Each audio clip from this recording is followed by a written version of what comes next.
Welcome to the Sharpe Crew. So happy to have you guys with me this lovely afternoon. Lunchtime. It is lunchtime with the Sharpe Crew is what it absolutely is. And I have with me the crew, as always, the returning champion, the dragon of the Southern Tier, political commentator, Michael Vass. How are you, sir? I'm doing well. Happy to be here for lunch. Excellent. And also the one and the only, also returning champion. She is an author and activist. And also, believe it or not, she's like a really cool teacher on top of it, on top of all those things. It's kind of pretty cool. So yes, all the things, the one and only Charla Burnett. How are you? I'm doing pretty well, except for, COVID, but it's fine. Yes, it does. I'm lucky it doesn't bother me. There we go. You are a trooper. Thank you so much. So the question I want to bring up here is a serious one, though. It is poverty. Poverty is a big deal in our country. Everyone talks about it, and it's been a big deal forever. It's a big deal across the world, obviously. But I think that it's kind of not supposed to be us because we're America. So we're supposed to have a special way of doing things. That's the image that we have. Whenever we talk about it, I feel we always have a very harsh left-right paradigm, which is if you're on the right, it's bootstraps. If you're poor, it's all your fault. That's what it is. If you're on the left, just give them money. Just give them money, and that's the answer, and give them money. And I think neither of those two are obviously the answer for everybody or everything. But when we do that, I think we shut the other one down, right? The left goes, shut up, right? Just give them money. The right goes, shut up, left, bootstraps. What's reality here? Well, that's not exactly what the right says about that. I've heard many right people say that. Just saying. No. You've heard people say, lift yourself up by your bootstraps. Absolutely, yes. Because it's true. But the whole thing is, it's more about the equality of opportunity as opposed to equality of outcome. There's a big difference between those two things. And yes, America has been very successful in terms of our poverty. I mean, when you think about it, in the United States, poor people in the United States, if you make $12,000 a year, absolute poverty in America, you're richer than 61% of the entire world. Poverty is very relative. And yes, American poverty, we always want to solve that. But some of the things we need to do to solve that are the very things that currently, especially in the Biden-Harris administration, the Democrats and left-leaning policies are absolutely opposed to. They are actually in favor of continuing this. And I say that because look at the result of their actions. The war on poverty, $15 trillion. We have more people in poverty today than ever before. They're actually holding people back. You look at the policies out there; they're meant to keep people in poverty and to be dependent on. I want to cover a couple of pieces. The first one is, I don't think it's fair to judge American poverty by other nations. Right? People judge themselves by their peer group, right? And if the opportunities in, say, a poorer country like, say, Malawi, right, which is a very poor country, or Mozambique, as example, is a very poor country. The opportunities simply aren't there where they are here. And if you're not able to pick yourself up in Malawi or in Mozambique, I kind of get it. The opportunities aren't there. But here, opportunities are there. Shouldn't we judge our poverty by our peer group, not by some poor country? Well, let's be fair. The left is more than happy to compare the United States to demonize us against the rest of the world. They use the rest of the world as an example when it's in their favor, when it says, oh, America is bad and horrible and terrible. And when it comes to, as you're mentioning, well, let's make it relative to just the United States. Well, fantastic. Then they say, oh, well, it's entirely different. We need a set rule. Their rule is America's horrible versus the rest of the world. Okay, then I'm using that example. I'm going with what they've presented. Okay. And America isn't horrible when we look at the proper context. So but hold on, let me go to Charlotte. Charlotte, you deal with poverty literally in your world almost every day. Like you are an activist who sits there and tries to help people who are in bad shape. Tell me what's the real issue here? Well, I just want to point out that, Michael did bring up a lot of great points, specifically about, having the access to opportunity, because I think that that's a major key issue in the United States. I also think that poverty feels and looks a lot different, here compared to Mozambique or somewhere Yeah. else, because a lot of the time in those countries, you have a community to fall back on, you have a family ties to be able to kind of harness that social capital that a lot of times we no longer have here in the United States, That's a good because point. we really try to individualize everyone. We have this idea that we should kick everybody out of the house at 18. You need to have a job lots of times before you're even 18. So we kind of create this situation where we have people who are not ready to be able to like go out into the world because they're not given the necessarily skill set to be able to do that. And then anytime they are trying to access support systems, oftentimes it's very bureaucratic. There's a lot of red tape. You have to, leave work to go to meetings. And if you leave work, you're fired to be able to do that. You don't pick up your phone. You miss a phone call by a social worker or a financial aid recruiter or a military recruiter, and you lose out on those opportunities. So there's all these like kind of hurdles that you have to get over to even get assistance when you need it. And I think that that makes poverty in America feel very different. I You agree with just you completely reinforced- on this. Wait a minute. She just reinforced what I said. It's the No, She's agreeing with you. of- That's She why literally is agreeing with you. agreeing with you. Oh, okay. Yes, I she's literally wasn't agreeing with sure. you. Yes. Yes. Okay. And so when it does feel different, because like I've lived in poor communities in West Africa and the Middle East versus I've lived in poor communities here, I notice that they have a tendency to have sometimes less mental health problems, less substance abuse problems, because they have an ability to fill the sadness of not being able to provide economically for themselves with their family, with loved ones, with hobbies, with other things that are much cheaper to do there than they are here. So we have a And system. can I add to that, Charla? I think not just that. I think socially, like your point's correct, right? I lived in the Philippines for a short period of time in a poor neighborhood, a poor area outside of the major cities, and I remember that, right? That people who couldn't go get the job and work, they would do other things for the family to still support. Right. So if I'd go into the town to try to get work, I couldn't get any, I'd come back and I would then build a fence for the chicken coop. Right. So I would still do something. I would be valuable to the family if I couldn't go make money. Right. I tried to go get a job. I couldn't get money this week, or I got fired from my job. I would come back and I would take care of the kids so someone else could go work out in the farm.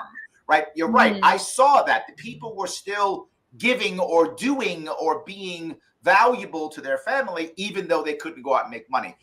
You're right. It's rarer to see that here. Yeah. Well, And so you throw something on top of it, such as access to healthcare, which I think is like critical to increasing poverty rates, inequality. 65% of all bankruptcies in the United States are directly caused by medical care costs. Yeah. And so you're putting people who have taken advantage of every opportunity, who are highly educated, who maybe lost their job during a layoff period and lost access to healthcare, and then their wife or their child got cancer. And then they couldn't pay for it, and then they're in all this debt. And as soon as you ruin your credit, you oftentimes struggle to find housing. Yes.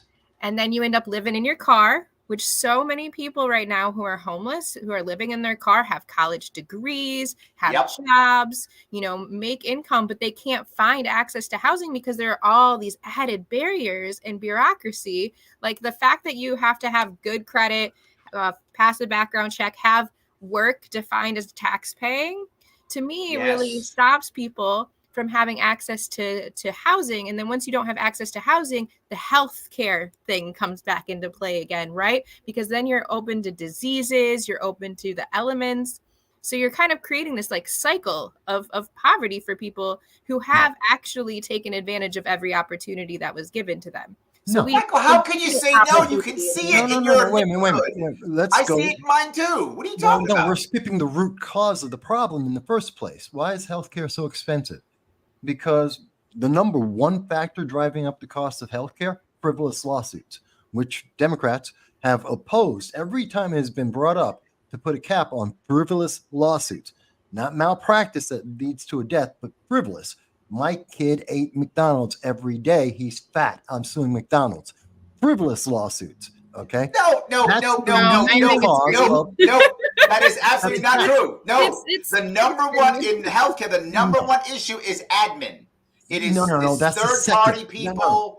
Third That's- party is admin No. administrative issues because Wait a those minute. lawsuits that are happening, and most of those lawsuits are because of collections, No, because wait, of wait. third parties. But we No, have we're talking pharmaceutical about- companies Wait. offering the same amount of the cost of for a prescription medication in the United States in comparison to Canada, Europe, anywhere else in the world is drastically higher. They increase that purposefully because they know that the system is going to pay those numbers because there's a lobby that pushes that in the United States. Again, we have Citizens United and we can't actually tell where money is coming from, and people can just give it at will to as much as they want to any political candidate that's going to push forward their agenda.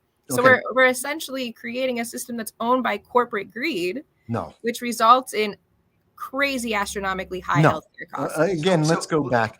First of all, Citizens United has nothing to do with any of this. And yes, we can track where the money comes from. We see it from Act Blue on a regular basis. So yes, we do know where money Act Blue is because it's direct to a candidate. That's why you can check on Act Blue. You can but check PACs, on you can't. You can't do anything about PACs, which is where the majority of. We see many of the PACs. Look at we see the leadership PACs that are used to try and allow Democratic candidates to say that they're not taking corporate money, even though they are taking corporate money, which is being cleaned by the leadership PACs. But let's get to in terms of healthcare, in terms of poverty. I'm not saying that's only Democrats that do that. Okay, good. That's okay, the good. system. I'm saying that's the system that's been created, and we can track that to an extent. You can see who's donating to the leadership PAC that then gets to the candidate. But let's go back to the real focus because that's a distraction. What's really happening here? The healthcare system, which is being promoted, taking us to a single-payer healthcare system, which doesn't work anywhere in the world, which is not effective and is not efficient, we've been adding more and more lawsuits, and we've been adding more and more administrations, just like in the colleges. We've had a 300% increase since the 1980s, and it's more paperwork because the government is more involved. The more intrusive the government is, the more they say they're trying to help the poor people, the more that they create this bureaucracy, which is then impeding people, which then increases the cost, which then allows everything else to fall in place. The key problems in poverty is government, most notably when we have democratic leftist policies that are intruding into individuals' lives, intruding into business, and by that intrusion, increasing the cost because everyone knows, there's a government grant for that. There's a government program for that. Let's raise hold on, Mike. cost. Nothing you're saying is wrong, but you keep just saying Democrats. But this is a systemic issue that Republicans have done too. Okay, Republicans are not in favor of single-payer health care. No, they're not. But they have absolutely supported more and more government spending on poverty that doesn't work.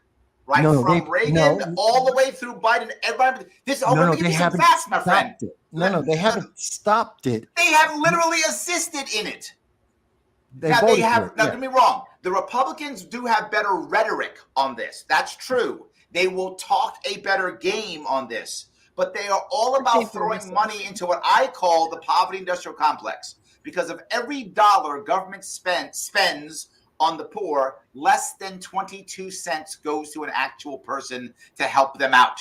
All of it goes to a bunch of cronies. Go ahead, Charla. Go ahead. Yeah, so going back to my main point about having a loss of connection with family and community and feeling like there's a void, because there are all these barriers to accessing opportunity in the United States. So you feel like, well, I went to school, I had a family, I did all these things, and I'm still not winning at life. Yes. I'm still not able to obtain that American dream. So I'm sad, I'm depressed, I can't get access to mental health support. I'm going to start drinking. I'm going to start doing drugs. I'm going to start filling that void with other things that takes my pain away. And now for people in the United States under 50, the leading cause of death is overdose. Yes, and add on top of that, Charlotte, there's a recent stat that came out. There's 7 million young men who have just checked out of the system, and their drug is the internet. They just sit in front of screens all day and they don't do anything. They have checked out of life.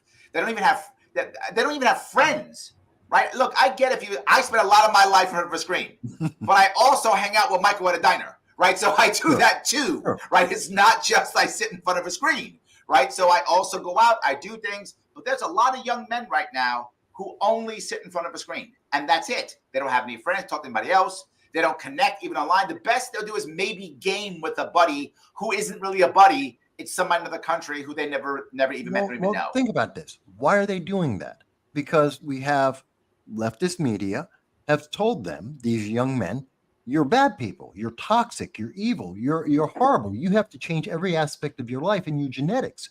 You no longer count. We have an entire system built up saying that you are bad, you're the problem, not part of the solution, not even part of life. You're the antithesis. Again, we're going back to what are the policies that were put in place that have been promoted both on social media, in the news media, and in government from the leftist policies, the socialists in particular, that have been looking to destroy America. And these things have consequences. This is the result of what was started. And one of the biggest problems we have to deal with poverty, to go back to the root of what we're talking about here today, where many of these problems stem from, is, well, one of the first problems is the government's spending too much money. They're spending money on useless partisan political ideology rather than actually dealing with America. I'll give you a great example of what I'm talking about. How much money are we spending on illegal immigration because we have an open border? Because we have the welded open gates in Arizona, because we have the federal government fighting with Texas, who have the 10th Amendment right to protect their border, we're wasting money. New York City spending $12 billion, planning to spend $12 billion, looking to increase taxes on business owners.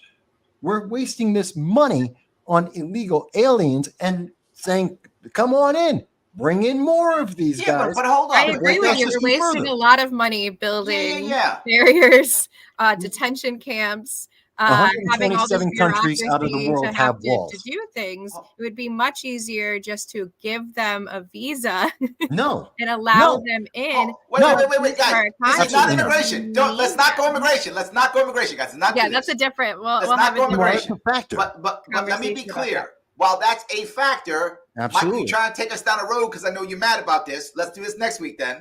But let's do it next week. But what I'm saying is people were poor before we had a migrant crisis. Right. And before we had this rhetoric by supposed left-wing people about how horrible white men are or whatever rhetoric you want to focus on. That's only been recently in the last 10 years that we've even been having this conversation about being politically and socially correct in society, right? But poverty has been, decades long. Michael, we have not been talking about white men being evil for 30 years. That's not true.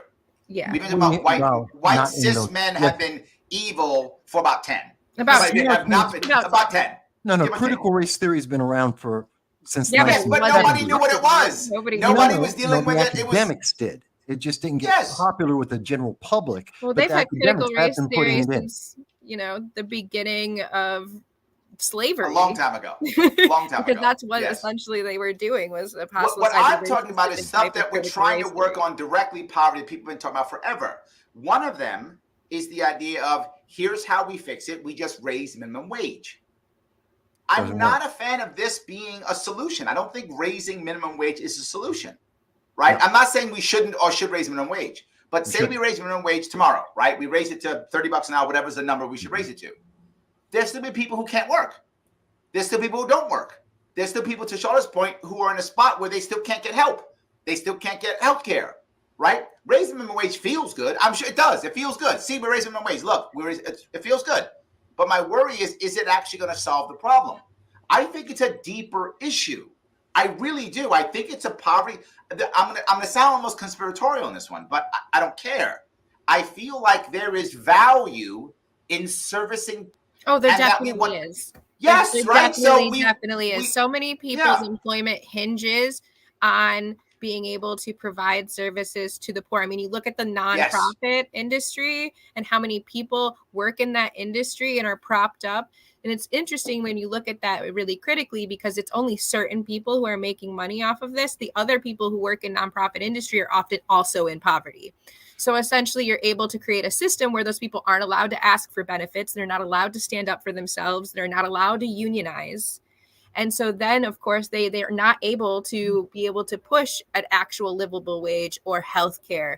Let me push back a little bit on this. First of all, the unions are not a solution to any of this at all. In fact, they're one of the causes of the problems of raising up the costs, as we can see with the UAW strike. How much more the cars cost? We wouldn't have the weekend. We wouldn't have any access to healthcare coverage if we didn't organize. If we didn't organize and fight for our rights against capitalists, like the environment in the 1920s and the 1930s is not what we see today. Unions today are no different than big business. And they're in this not for the workers. I don't disagree to that to some extent, but we have to have an entity or a body in which we can form and organize to be able to push back, or we're going to have Amazon continuously taking our rights away, not allowing us to use the bathroom, micromanaging our every move.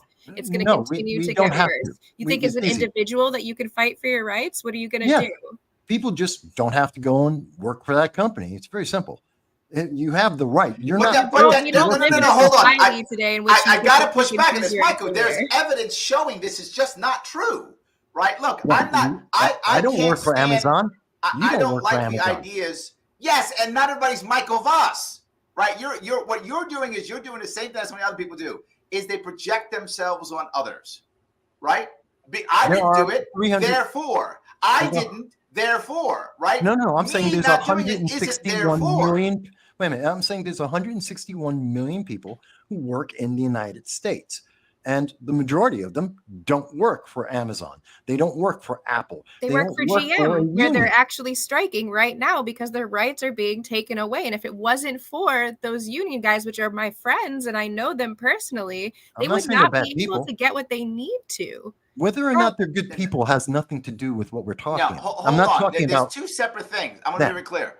If we're talking about a specific union versus unions, right now, if you want to look at a specific union, there's some really crappy people, union bosses in this country, without a doubt, 100%. You don't care who are actually bought and paid for by the companies. Like, you can have corruption in any system, but the idea and the need for unions is always going to exist, and is the only reason why we have what we have, and the only reason why we see in other industrial countries them having a better quality of life. I disagree with that. If you're saying that we shouldn't have unions, then you're saying we shouldn't have trade associations. Then we shouldn't have industry lobbyists, right? These are just forms. No, I'm saying they're not the solution. I'm saying that especially the most modern, like UAW, the SEIU, there's a couple of others. They are. Yes, but they're giant unions. They're counterproductive. The people trying to unionize here in, like, say, Amazon, these are localized unions. Starbucks, these are localized unions. People get together saying, I don't want to work for these people. And they are doing what you're saying. They're saying, I'm not going to show up, right? I'm not, but all of us are not going to show up if you don't do what we want. And I know I'm more libertarian, I guess, in this regard. I think labor is part of the free market, and labor gets to organize just like business gets to organize, and they get to fight just like business gets to fight. That's fair. That's the free market. Labor should be able to fight just as hard, just as aggressive as anybody else should in the market. And they are one piece of the solution to poverty. There are many solutions to poverty. So just like in addition to the nonprofit world actually creating an industrial complex around poverty, I would like to say that also HUD and affordable housing is also an industrial complex for poverty. Yes. What they do is they take our tax-paying money and they redistribute it to private landowners who then benefit and can increase the standard of living in the entire community in which they're in.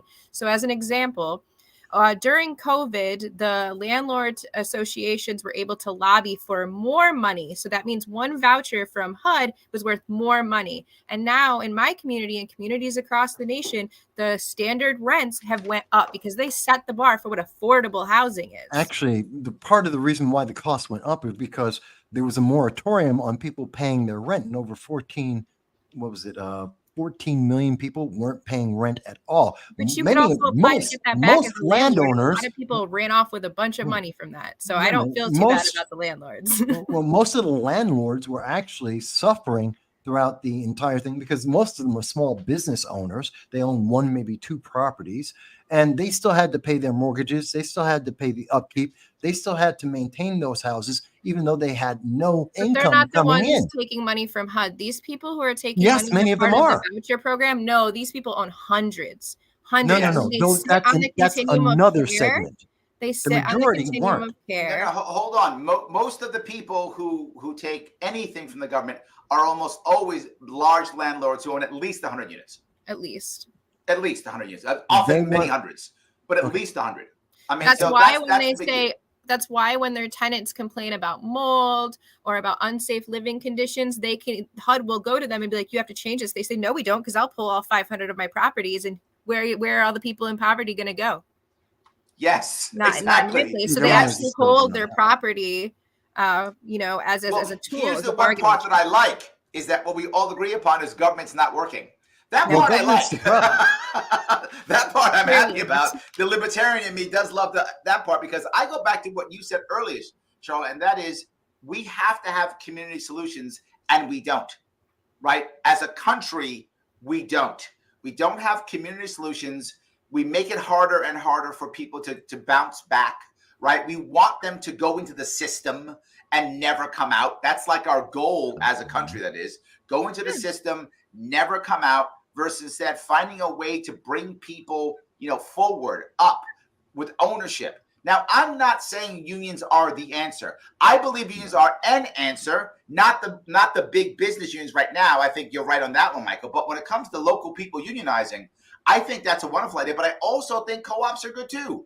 Buying broken businesses, communities buying things, being able to have systems where people can do rent to own and housing.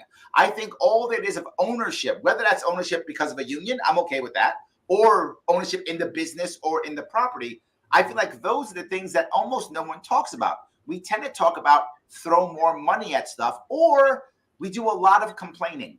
I think both of those two things, what we do, we rarely ever talk about the idea of how can move people through. And something else, I can't stand the fact that poverty is very often permanent for people.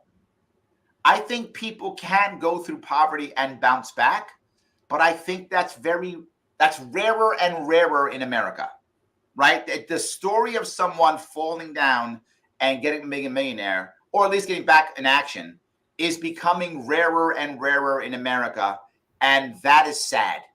I want us to be able to bounce back when we fall. And we all have problems. We all screw up. We all make mistakes, all get unlucky, or any combination of things. Bouncing back is harder and harder. Am I wrong on this one? I think that comes from predatory lending. No. Because they're like, hey, we have this scheme for you. You might be behind in your bills now, but we'll pay it off, and then you're paying 5 times the interest rate. And people aren't educated financially to understand what that could potentially do for them. 100%. Right? So they're purposely keeping a population of people ignorant to how to adequately finance themselves and get out of poverty, and then are allowing these companies to create schemes to which they prey on people. And that includes, the healthcare companies, but also these check and cash places. This is ridiculous. And then another point, and just to add this in, because we haven't talked about it yet, the prison industrial complex. Also true. Of communities. Like, these people, they end up serving time and then they still owe a bunch of money. Or they serve time and then they have to go and do probation. And because they can't leave work every single day to go get a PBT that they have to pay $20 for every single day, and then all of a sudden they're back in jail again. How are you going to be a productive member of society if you're in and out of jail over what? Weed? Over what? I'll go even worse, Charlotte. Most people don't know this because I talked about this when I ran for governor. Most people who go back in jail for probationary violations, it's because they didn't show up on time. It's not because they did something wrong. They went back to crime or hurt somebody or bought a gun or whatever. That's minute. The largest chunk of people who go back to jail is because I was supposed to see my paroles at 4:30. I got there at 4:45. I'm not joking. That's Yeah. and I speak to parole officers, and by the way, most parole officers also hate that, but they have no choice, or they get in trouble, right? So this isn't even a parole officer's problem. They're like, I don't want to put you back in jail. You're doing good, but if I don't do it, now I'm in trouble, and they'll beat me up for it. I'll lose my job. And so I think the system, you're right. When it comes to, again, not the answer, but definitely part of an answer is fixing the prison industrial complex. I agree. Well, no, I mean, you commit a crime, you should be punished for it. Yes, I agree. The abuse of the system, which is a different thing. Again, we have a lot of corruption and abuse in our system built in to subjugate people to make them more dependent on government, ever more and 100%. more so. And so that's 100%. one of the things if you're getting, if your parole is being violated because you showed up 15 minutes late, but you've been doing great everywhere else. Yeah, that is a problem. But there is a large number of people who are going back to prison because they're committing crimes. Just about 12% at least is the recidivism rate is about 12% that they go back and continue to commit more and more of these crimes. We've seen that in New York City when they did the bail reform. Absolutely. So that's one of the problems. But I think one of the root problems really isn't all these other ancillary points that people like to use to distract from the actual root cause. It is government. Waste is an inefficient, ineffective government that is focusing on everything except what they need to be working on. Right now, today, Joe Biden just decided that he wants to create, he's working with kids to create climate warriors, I think he called it, or something like that today. That feels good. With kids, which has nothing to do. That's not going to help anyone in poverty. That's not going to help reduce the poverty. In fact, everyone's forgotten the fact that we have guaranteed that the government's going to spend $35 trillion by January of 2025. That's $2 trillion more than where we are right this moment. That's roughly about 7.5% inflation. Inflation is killing people.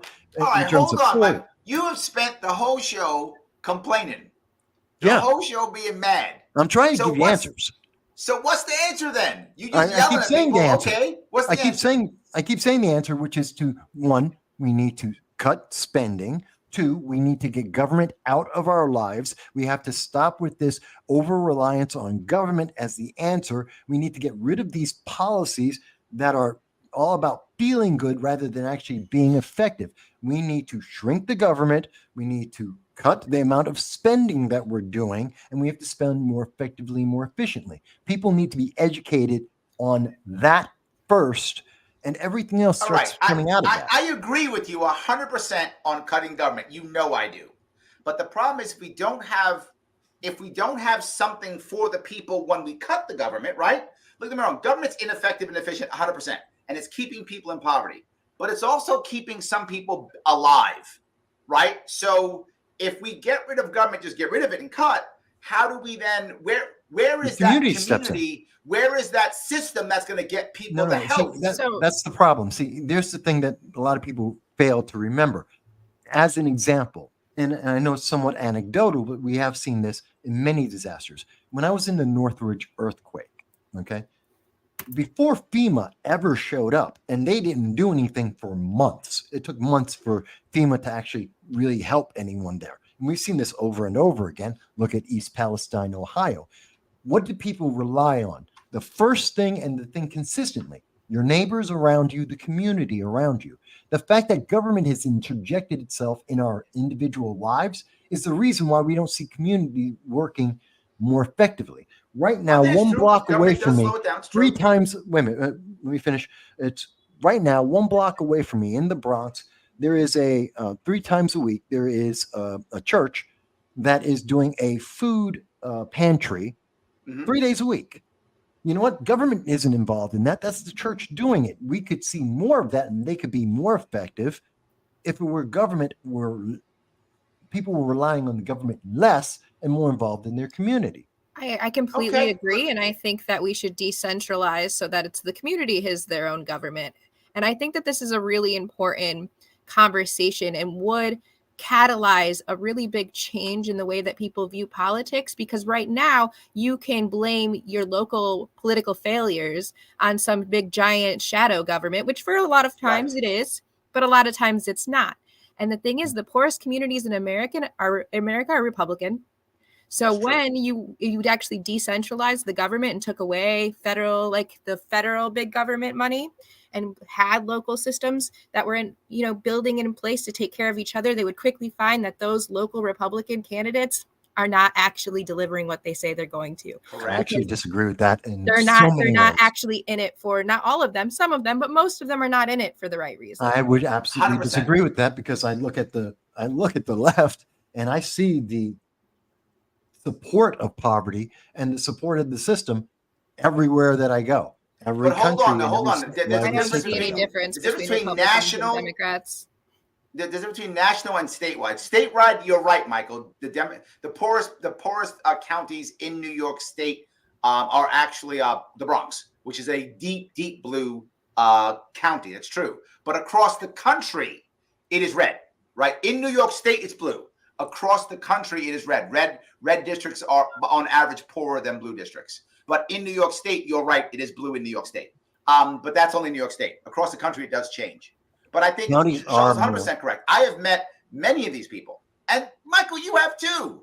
A lot of these guys and gals, they don't give a crap about their constituents at all. They're in it for the wrong reason. We can say that they're about in it all for power. They're in it for money. It would push the bad Absolutely. Democrats out too, but I think that it would create the reason for more accountability at the local level, because right now it's not. It's like my hands are tied. So for instance, as an example, we were dealing with these HUD inconsistencies, selling off property, not taking care of the properties that they were supposed to be. We asked the local government to step in and they said, oh, we can't. This isn't on us. This is a state level issue. This is a federal level issue. Went to the state. This is a federal level issue. My hands are tied. All I can do is pop pans. That's what our representative said. Sorry. So we're like, okay, so whose responsibility is it to ensure that people who are receiving support from the government are able to access housing that doesn't have mold in it, that isn't going to get burnt down, that doesn't have holes in its roof?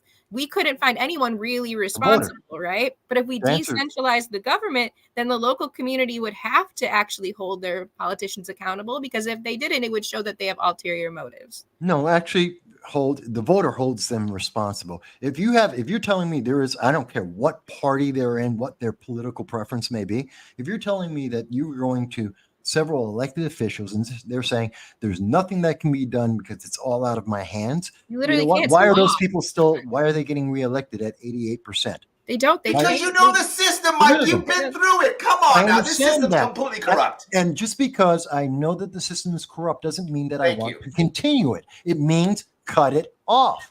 It means, yes, is that going to give a short-term hardship? Absolutely. Life is difficult. But if we want to make these changes, if we want to improve these things, we need to go through the short-term hardship. People who are most impacted by these decisions can't vote. They don't have time to get to the voting pool. No, There's no one in America who can't vote if they want to. Why don't we have voting online? We vote for all different types of other things securely. We can change literally every aspect of our identity based off of on the internet. Why can't we vote? There is no American in America today that cannot go and vote if they want to. I'm telling you, why is it that it's totally incorrect? Totally incorrect. Totally incorrect. Totally incorrect. Michael, come on. That's absolutely not. You know it's not true. I lost my vote. I don't know that. You and I both know felons. Can I get an idea? Right now. Women. We go to Georgia. You and I both know felons who can't vote. What? You and I both know felons who can't vote. Yeah, they shouldn't. They committed a crime. They're out of prison. I'm not counting them. They served their time. They should be able to vote. They served their time? No. They should be able to vote. They should be able to leave the country, and they should be able to vote. You want to change the law? Fantastic. Get people to agree with it. But I don't believe in collective, long-term, lifelong punishment. That's crazy to me. You know what? I'm with you on that one, Charla. I'm with you on that. That's fantastic. I have no problem with it. I think it's a great reason not to commit a crime. You know what the punishment is. It doesn't deter people from stopping committing crime. After committing the crime, you're going to tell me, oh my God, you're punishing me too much. You knew what the crime penalty was. It's literally in our Constitution, Mr. Conservative. It's in our Constitution. No cruel and unusual punishment, Mr. And I don't find that to be cruel or unusual. That you're talking about the Not Eighth being able to Amendment. punished participate in the forever is formation of not your own cruel or legal unusual? system that is No. punishing you is fascism. It's Like- not fascist. Let's not use that trope. It's not fascist. You know what fascism is, so do I. Historically, we know what the definition is. It is nowhere near You are fascism. having laws You may and not like regulations it. put on you that you cannot No, participate no. in the The creation fact that you of. don't like it doesn't make it fascist. It is one of the most overused terms currently in the last 15 All right, years. I won't say fascist. I'll say unconstitutional. How about that? It isn't It's unconstitutional. It isn't it doesn't violate Cruel the and Eighth Amendment. unusual punishment It's is not as cruel literally and unusual. unconstitutional. Punishing somebody for life because they had a plant in their pocket is without question cruel and unusual punishment. Or they did. You're And I punished disagree. for life because you had a plant in your pocket. And No way. I Come on now. disagree. And I disagree because what is the damage potentially of that plant, especially depending on which of those plants you're Nothing. talking about and what we're Your lungs deriving hurt. from it? Because heroin comes from a plant too. Isn't It that does. a problem? Maybe if we legalized So is heroin, opium. we wouldn't have fentanyl right now. Well, Yeah, I disagree maybe. with that. I Maybe if disagree we with that. had Guys, legalized cocaine, guys, we let me wouldn't talk have to the audience for a little right bit. now. Go ahead. Let me chat with the audience for a little bit. Guys, if you're watching this and you're enjoying it, please click that like button. It does matter. Click it if you would. It does matter. Please click the like button right now. I know you're watching us. Go back and vote, but please take a couple seconds, click that button. If you're on Twitter watching this, please retweet it right now. It really does matter. Every retweet counts. If you happen to be watching on YouTube, you can always super chat if you want to. Allow us up YouTube. All good. But either way, help these two awesome people who are sitting there giving us their heart. Please follow Michael on Twitter at MV Consult. And please follow Charla on Instagram at Venture Novelist. Please do that. Follow them both. It really does matter. So I have two more contributors of poverty that I wanted to discuss and get Okay. your guys' hot take on. One of them is, since we do have the largest military in the world, we have a lot of military personnel who get hurt while they're in the military Yep. and have not had access to medical care, mental health treatment, Yes. Mhm. real support on homelessness. I mean, veterans still is the largest population. So how does that military industrial complex play into our long-term poverty by not actually supporting our troops? 100% it does. And my issue is that's the VA. I take this personally. I know Michael's also a veteran too. This is the VA. The VA does only one thing well, and that is put people into college. That's it. Otherwise, the VA fails at almost everything else it does. The VA should they should sell off all of its assets, and that should be the pool of money to use to turn the VA into an insurance company. That's what the VA should be. It should just be an insurance company. Sell off all the assets, all the hospitals, everything, put it into a fund, become an insurance company, let veterans get help the way they want, make a VA card, give them an insurance company. That would solve a lot of these problems. I would prefer that or privatizing it, somehow privatizing it. Again, getting rid of the VA, we know it is not effective. It is not efficient. It is one of the worst things we could possibly, there's your single payer healthcare right there. It is detrimental in what it has been doing for generations. And we can go back to World War II and talking about how it's failed over and over again. So yeah, the answer, but again, that goes back to what I've been saying, which is we have too much government with too much power that is spending too much money to keep people inside a loop of a system. And that's the problem. Get rid of the government, and I guarantee there will be more people coming together in community saying, you're a veteran, I want to help you. Can we divide this into is because there are different forms of government, right? We have local government, local communities stepping up, coming together. They build charters, they build like agreed upon laws and regulations. Like smaller, more community focused government is different than big government, which I would say is like state federal government, right? Particularly federal government, which has like this overexpanded budget that can restrict certain things that local communities can and cannot do with their own land, with their own community, which I think is like absolutely crazy.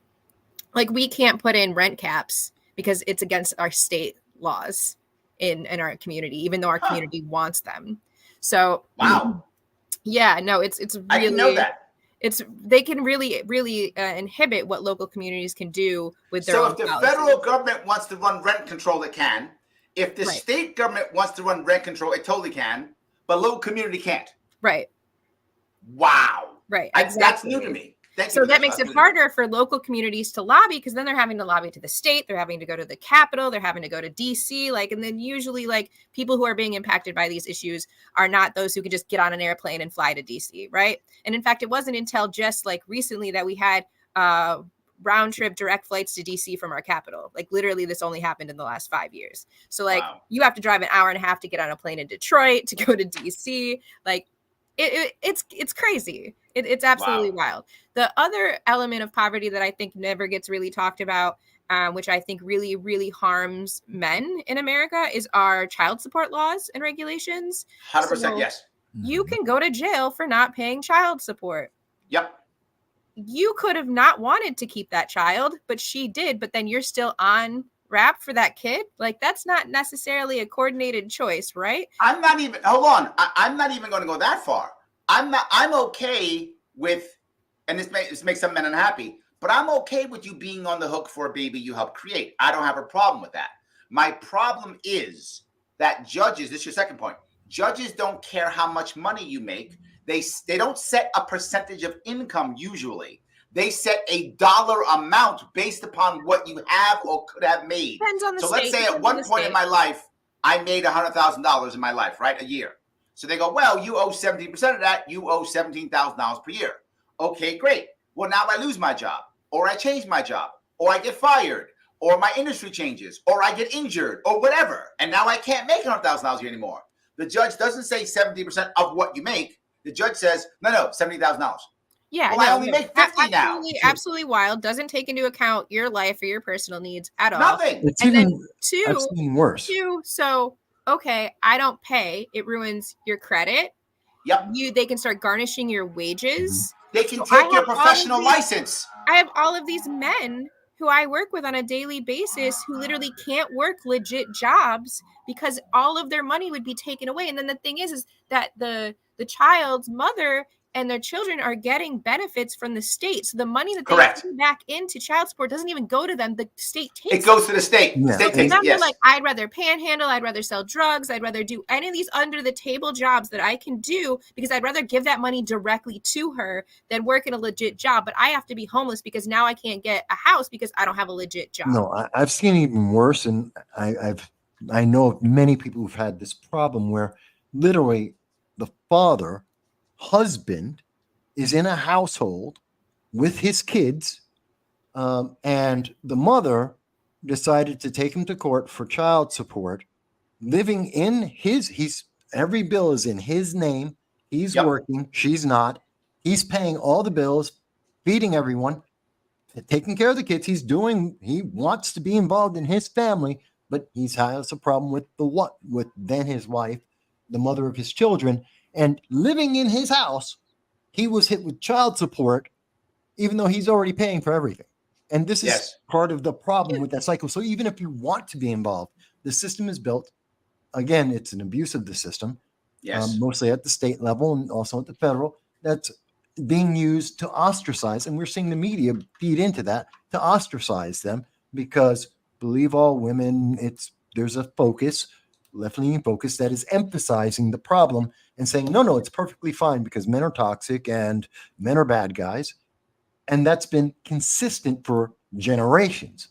I agree with you. We need to change. I think you're totally right, Charla. I agree. Guys, oh, go ahead. I have to take some comments. We're running short on time. Okay, just let me say one thing real quick. I think please. There is a narrative that is much more prominent and being given voice about men doing bad things, but being a woman, having grown up in this system, watching men abuse my mother, having been physically attacked by men myself, there are lots of evidence to suggest that men are more violent towards women than women are to them. And there should be some sort of redistribution of some sort of justice for that. But I do also agree that doesn't mean that there isn't nuance to every case and that we shouldn't look at it as a case that's different every single time. So I think you're totally right. My issue is I think the pendulum has swung too far. That's my only issue. The system has happened to a point where now the deadbeat dad winds up getting away The number one And- killer of pregnant women are their intimate partners. So until Yes. that changes, I don't know where the pendulum is. You lost your job. I'm not going to feel too bad for you because there's still women out there getting murdered. Well, no, the pendulum's way too far. And, It's a point to overwhelmingly, where- men aren't the bad guy. They're just not. Well, by percentage, they are. She's right. By percentage, the men are compared to women. It's true. My Compared to point is women, that but men Correct. compared to Yes. men, we're not. men The compared to men, overwhelming I don't know number what of that men means. aren't out there trying to abuse women. Oh, yes. No. I do not believe that most men are violent or hurting them. I completely agree. All I'm saying is when there is a problem, yeah, it's very often the male who is being violent compared to women. Women are violent. It does happen. Yeah, Women it can do happen abuse for men. sure. 100% that happens. But relatively by percentage is far more men than women. That's all I'm saying. Let me grab some comments, guys, if I could. All right. Let's see here. Dave says, we have people in poverty because government policies keep people in poverty. And politicians don't want to solve the problem. They don't talk about it, blame the other side. This is exactly what you were talking about. So yeah, he's completely on the same page, 100%. Mark says Larry's absolutely correct. Yes, because Larry's always correct. That's accurate. On everything, Mark, or is it like on everything, Mark? Yes, on every God. single thing. He is correct. Well done. I like that. Yes. Sam's on your side, Charla. He says Citizens United was one of the worst things in recent history. I agree. I think it was a terrible idea. It's We should literally have never destroyed made this corporations country. people. It is No, Yes. one of the main contributing factor to the deterioration of the Absolutely not. United States, and will continue to be our downfall. Absolutely if we don't do not. something. Completely about it. agree. I am totally with you on that one. Mike and I disagree on that one. Sam Yes. goes on to say, a great example of healthcare costs decreasing because government is not being involved is LASIK eye care. Yes, that's a good example, right? As we pull government out, generally speaking, prices do go down. Yes, absolutely. So Austin says, I have a question on poverty, on how people live. People in the Congo living in shacks in the jungle, and in the U.S., everyone has big houses. What if people in Congo that live in shacks like to live in shacks? Well, I think that's kind of what Charlotte was saying, that even though they live in shacks, they're actually happier than the Americans living in a bigger house because they have other things in their life. Am I I right? think that they would like safe housing. So the problem with yes. shacks is like they get burnt down. They're like susceptible to disaster. Like they would like to know that they have the security of a safer house. Poverty doesn't equal happiness. Right. Or unhappiness. Unhappiness. They're not the same thing. I completely agree. And I think that the quality of life and happiness scales do hold for this in a lot of areas. And you'd be surprised at how many countries are living with a lot less per capita income than us who report more happiness on a day-to-day basis. Yeah. I think what creates a lot of unhappiness though is inequality. They did these studies with monkeys and showed them some of the monkeys would be in cages next to each other, and in one they would give them grapes. Monkeys love grapes. Cucumbers not so much. When the monkey could see the other monkey getting a grape instead of a cucumber, but was only given cucumbers themselves, they went ape shit.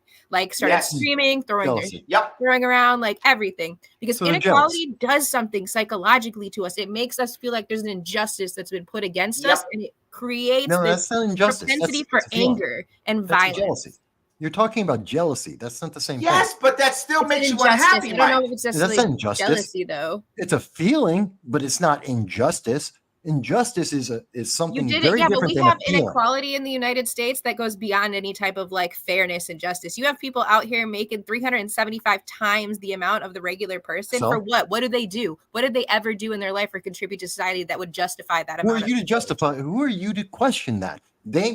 What they made and how they made it. I'm is paid on to question them. That. So that's their individual opportunity. No one's stopping you from making 375, and you probably make 50 times. No, because I didn't have the connections. I didn't go to the right schools. I wasn't invited to the right parties. I grew up in a trailer park. But there's always someone who's poor. Hold on. There's someone who's we're poor. talking where you're born and who you're born. Guys, around we are talking about happiness, which is literally a feeling. Yes. So, Michael, when you go, well, jealousy is a feeling. Yes, we are talking about happiness. We're talking about a feeling. No, I don't have a problem with that. I have a problem when you say my happiness or unhappiness somehow equates to injustice. No, that's not what she said. No.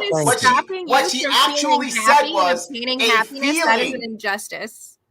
Maslow's hierarchy of human needs. It's a human need, just like economic justice, social and emotional justice is a thing. If you have to put a qualifier to justice, it's not justice. First of all. All right. You can say that, Mike, but here's the problem. if you have 7 million men who Uh-huh. feel like it's unjust, whether it is actually unjust or not is irrelevant. If they feel like it's unjust and they're sitting at home in front of a computer and being unhappy and feeling like losers, and then here comes insert fascist leader and says, hey, I'm the fascist leader who will justify everything if you just rise up and murder this group You're of people. talking about these you know what? feelings That's when you the say that fear. men are Happen. being That's somehow fear-mongering. ostracized by And the it works. community. That's fear. Yeah, it's their feelings. They're sitting in the basement it because they're works. sad and they have bad feelings. Then Yeah, and somehow why you are they- think that's no, okay, injustice, so- but it's not injustice the other way around. Well, no, it's injust. It isn't injustice. It is a feeling. I'm not saying it's not a valid feeling. Fantastic. And let's address what's the cause of that feeling. But the cause of that feeling isn't justice. It isn't because they have somehow been that they were denied opportunities, or So at the least, people in the basement that you were just talking about saying that, they're being denied opportunity because they're being ostracized by the left.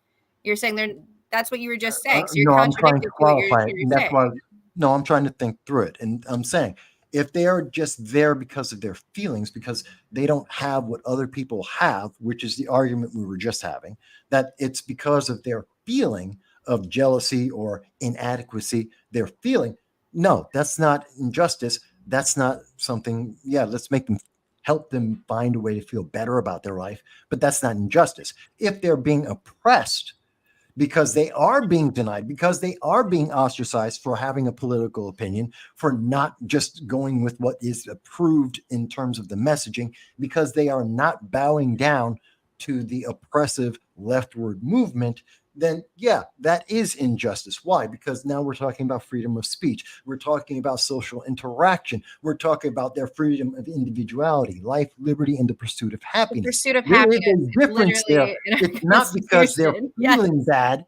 It's not because of how they feel. The pursuit of happiness was in our divorce papers. What? The pursuit of happiness was in our divorce papers from the British Empire. It was in the divorce papers right there. Because they used your argument to say that they weren't being oppressed, that you should just deal with it. You're unhappy because of X, Y, and Z. That's not oppression. You're literally taking on the same stance that they did, which is why we had to put it in all of our founding documents. What's in the Constitution when they're speaking about the pursuit of happiness is not the feeling, but the things that make you happy, which is to be able to live a free individual life without the oppression of a king or a government trying to tell you how to live your life, to micromanage your life. That is what gives you happiness. Ultimately, true happiness is being able to marry people that you want to marry, to have children that you want to have, to be able to go out and try and achieve the things you want to achieve. That is individual happiness that comes from within. The achievement or the attempt to achieve something, that's individual happiness. And the monkey in the experiment wanted to achieve the grape and wasn't able to achieve that. Guys, we're running short up on time. I don't want to keep Charla that long. I promised her I'd get her out in time, and I'm failing at my promise badly. I'm so sorry. I'm failing my promise. I appreciate you. Mike. I appreciate you as well. Yes. I always let me grab enjoy a couple of quick comments, then I'll get us out of here. I do want to keep going down here. We got a lot of people rocking and rolling here. So let's see. I'm sure. Let's see. Julie says number one cause of death is medical errors. That's interesting. I don't know, but I think she means in I'm not sure what that is. I don't know. She says solution, fix the ports of entry. I agree completely. We should fix the ports of entry. That would help with our immigration problem completely. Totally agree with that. She goes on to say unions used to serve a good purpose, yet become corrupt in itself decades ago. I agree. I think also true. I think we need to reboot our unions, starting local. I think that's really the right answer. Leon Tardo da Vinci says the libertarian right doesn't exist without Putin managing it. That's why Jesse Benton is where all libertarians belong. I think he's just mad. I don't think I've ever mentioned Putin once on this show, ever. I think he just wants to troll. So welcome. You have trolled. Well done. It is official. You have trolled. Well done. Okay. Congratulations. So yes, Anthony says dual parent households work and barely make ends meet, where people in the 50s only needed a man to work and can do what we do today can't do what we do today with two paychecks. I think inflation's a big deal. Michael, you talk about this all the time also. Yes. I think inflation is also hurting us when it comes to poverty, right? I see it everywhere. Now it's almost required that we have to have 2 paychecks in a household to have a decent lifestyle, and that wasn't true before. And that's because of inflation. Big companies made record profits during COVID. I think there's an issue Some of companies made record. Some. Monopolization, not having to pay middle level management enough, be able to take all the money off the top, and there has to be some sort of like understanding, a social understanding that you don't need to be making billions of dollars. That Let me cover that piece real fast if I could, guys. Back into the community. I want to cover that piece if I could for a second. And this is an issue that people don't talk about. This is my hot take. One of the biggest reasons why America's failing and falling down is because finance has become too big a part of our economy. Finance should be a very small percentage of our economy that helps to build the rest. It has become a massive part of our economy. What I mean by that, why in the world can, say, the car manufacturers accept a strike? Why? Because car companies have taken a big chunk of their profits and become banks. So now a lot of their money comes from finance, not from the cars. In fact, many of our largest companies have actually basically become the equivalent of front stores that sell drugs, right? The store supposedly sells art, but in reality just sells drugs in the back. No one really buys the art. This is how a lot of our major companies come. If they don't make money from selling cars, they make it from finance. So they can actually let their workers suffer a bit. The same actually right now with the entertainment industry, the writer's strike.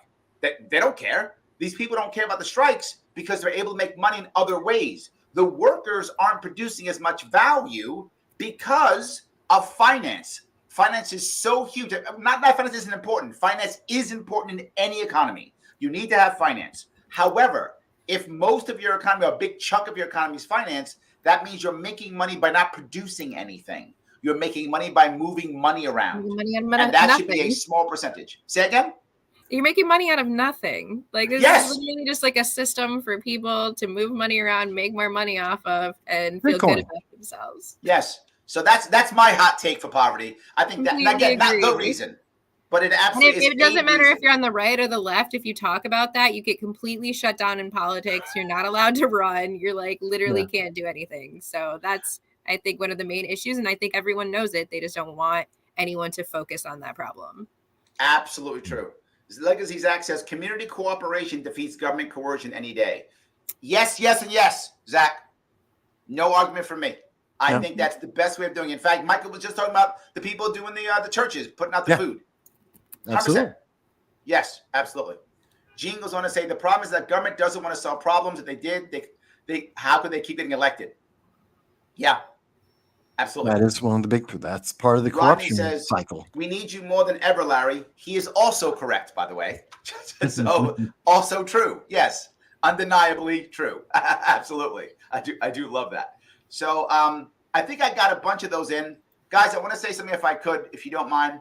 Please hit that like button.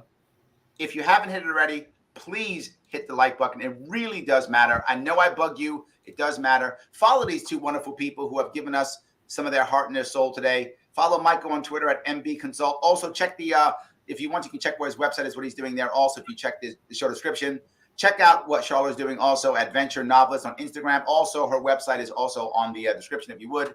It helps us out tremendously. Anything before we wrap this up, Charla? No, I think that's great. Check out my new book, I Love Drugs, An Ethnography of America's Addiction, available on Amazon. Excellent. Michael, anything before we wrap this up? There may be something coming up tomorrow dealing with a solution to some of these overreaches in government, perhaps a convention of states kind of thing. There is one. Yes, and we will be there. That is correct. Yes, absolutely. And we will be there. That's correct. All right, guys. Thank you so much for watching. Please share this around. I appreciate it. I will see you all.